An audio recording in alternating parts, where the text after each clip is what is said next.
বিভিন্ন দাবী পূৰণৰ বাবে সমগ্ৰ অসমৰ লগতে ৰঙিয়াতো অৱসৰ প্ৰতিবাদকাৰীৰ কাষত থিয় হৈ খবৰ ল'লে ৰাজ্যিক বিজেপিৰ সভাপতি ভৱেশ কলিতাই। ৰঙিয়াৰ গান্ধী মণ্ডপৰ সন্মুখত সংগঠনটোৰ সদস্যসকলে 3 ঘণ্টাৰ অৱস্থান ধৰ্মঘট পালন কৰে।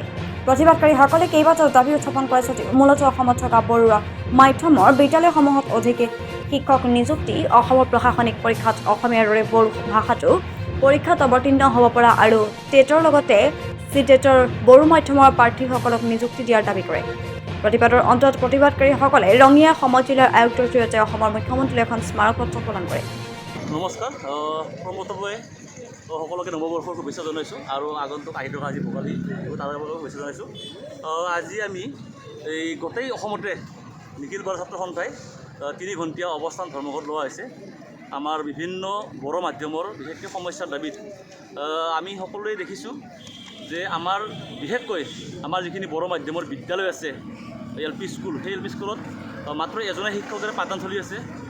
কিন্তু দুৰ্ভাগ্যৰ বিষয়ে আজিলৈকে আমি বহুতবাৰ আলোচনা কৰিছোঁ, মাননীয় শিক্ষামন্ত্ৰী হওক বা মাননীয় মুখ্যমন্ত্ৰী হওক, তেখেতে প্ৰতিবাৰে আশ্বাস দিয়ে যে আমাৰ যিমান বৰ সমস্যা অতি সোনকালে সমাধান কৰিব। কিন্তু আজিলৈকে আলোচনাৰ নামত আলোচনাই হৈছে, কিন্তু কোনো ধৰণৰ সমাধান হোৱা নাই।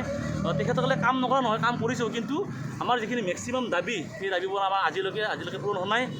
বিশেষকৈ স্কুলৰ সমস্যাবোৰ আৰু আমাৰ তেখেতসকলে বাৰে বাৰে কয় যে আমাৰ টেট উত্তীৰ্ণ শিক্ষক নাই, কেণ্ডিডেট নাই, সেইকাৰণে আমি তেখেতসকলে আমাৰ যিবিলাক ভেকেণ্ট পষ্ট সেইবোৰ পূৰণ কৰিব পাৰে। কিন্তু ইয়াৰ বাবে তেখেতসকলক আমি উপায় দিছোঁ যে চেণ্ট্ৰেল টেট হয়, চিটেট আপোনালোকে চিটেটো যেনেকৈ আজি অসমীয়াটো লেংগুৱেজ হিচাপে উত্থাপন হৈছে, কিন্তু আমাৰ বড়ো যিটো মিডিয়াম, আজি বড়ো ষ্টুডেণ্ট আমাৰ বহুত পাছ কৰা আছে, ডিগ্ৰী হাই ছেকেণ্ডেৰী, কিন্তু চিটেটত বড়ো ভাষাটো লেংগুৱেজ ওৱান হিচাপে নথকাৰ বাবে আজি আমাৰ বড়ো ছাত্ৰ ছাত্ৰীসকল পাছ কৰিব পৰা নাই, আৰু যাৰ ফলত আমি যিটো ভেকেণ্ট পষ্ট লাগে বুলি আমি হাল্লা কৰিছোঁ সেইটোত ফুলফিল হোৱা নাই।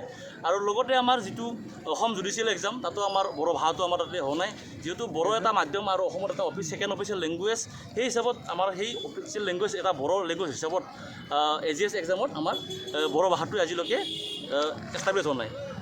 লগতে আমাৰ যোৱা বছৰ 2 বছৰ আগতে প্ৰায় 100খন বিদ্যালয় হাইস্কুলৰ পৰা হাই ছেকেণ্ডেৰীলৈ আপগ্ৰেডেশ্যন কৰিছে, কিন্তু দুৰ্ভাগ্যৰ বিষয় তাত আজিলৈকে এজনো PG লেভেলৰ শিক্ষক পষ্ট ক্ৰিয়েশ্যন হোৱা নাই আৰু আপোনাৰ পষ্ট চেংচন হোৱা নাই। তাত প্ৰমোদ বড়োৰ ভূমিকা বুলি ক'লে আমি জানো, যেনেকৈ আমাৰ অসমত পঞ্চায়ত, চ' BTRটো কোনো এটা ৰাজ্য নহয়, সেইটো এটা পৰিষদ। চ' অসম আৰু কথাটো এনেধৰণৰ যে BTRটো কোনো বেলেগ ৰাজ্য নহয়, গতিকে প্ৰমোদ বড়ো এটা যিহেতু পাৰিষদৰে এটা মুৰব্বী, গতিকে তেখেতে সেইটো সমস্যা সমাধান কৰিব নোৱাৰে। এইটো এটা ৰাজ্যৰ সমস্যা, এইটো এটা ৰাজ্যৰ কৰ্তব্য, এইটো সমস্যা নহয়, এইটো কৰ্তব্য, এইটো কৰিবই লাগে।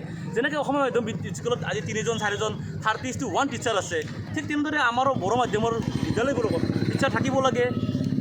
যেনেকৈ ধৰণৰ APSC এক্সামত অসমীয়াত ছাবজেক্ট হিচাপে পৰীক্ষা দিব পাৰে, ঠিক তেনেদৰে আমাৰো বড়ো মাধ্যমৰ যিখিনি ছাত্ৰ ছাত্ৰী তেনে পৰীক্ষা দিব ধৰণৰ। ৰঙিয়াৰ পৰা মইনুল হকৰ ৰিপৰ্ট, সংবাদ 365।